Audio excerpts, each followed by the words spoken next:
and lead us not into temptation, but deliver us from the evil one.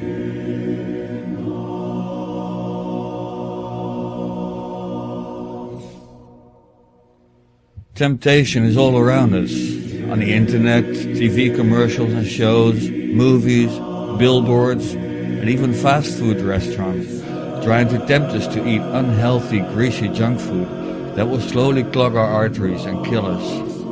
But also in our neighborhoods, the next door neighbor in her skirt that is just a few inches too short. The list goes on.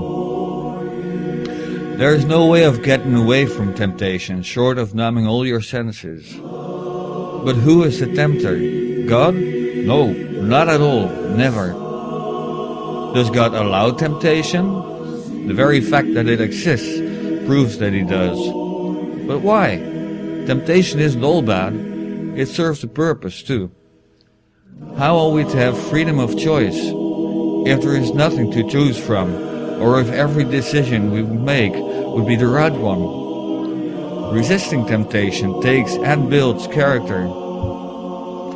Some temptations are so hard to resist that you have to be really strong not to give in, and will grow stronger if you don't.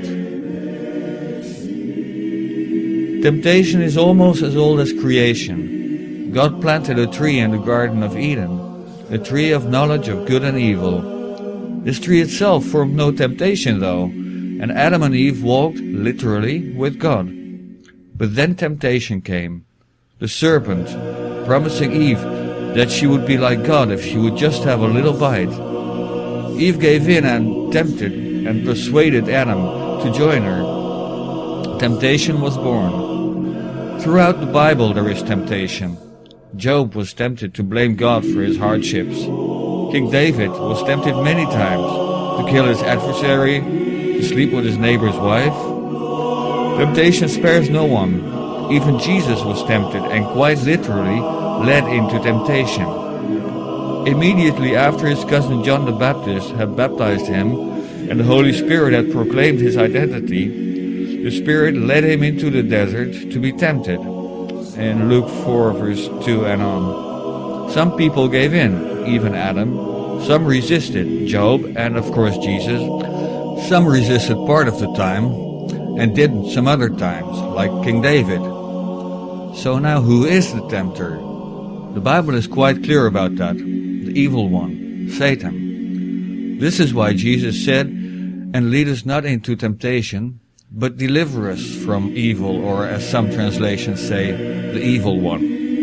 The evil one is synonymous with temptation. Part 2 of this part of the Lord's Prayer is for us to be delivered from the evil one. Many times this part, as the others, is mumbled as in a trance, with no emphasis one way or the other. Most other times, the emphasis is on the evil one. This, to me, breaks the correlation between part 1 and part 2. Of course, you may think this is not a really big thing, but it is a big thing to know what you're praying.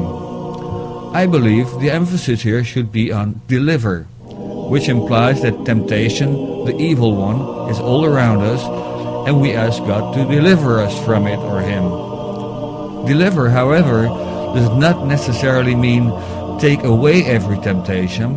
That will never happen in this lifetime, and Jesus wouldn't teach us to pray for a pipe dream. To be delivered means to be set free from and no longer enslaved to. And that is a prayer God will answer. Temptation is and will be there, but we can be set free from its pull. This is God's will. And as in an earlier teaching on this prayer, we prayed for His will to be done, and God answers that prayer, He must this one. Let's end with this prayer, or make up your own. Dear Lord God, Father, let your kingdom come, and your will be done, on earth as it is in heaven. Give me today what I need for today, and forgive me my sins, as I have already forgiven those who have sinned against me. Don't lead me towards temptation, but set me free from its claws. In Jesus' name I pray. Amen.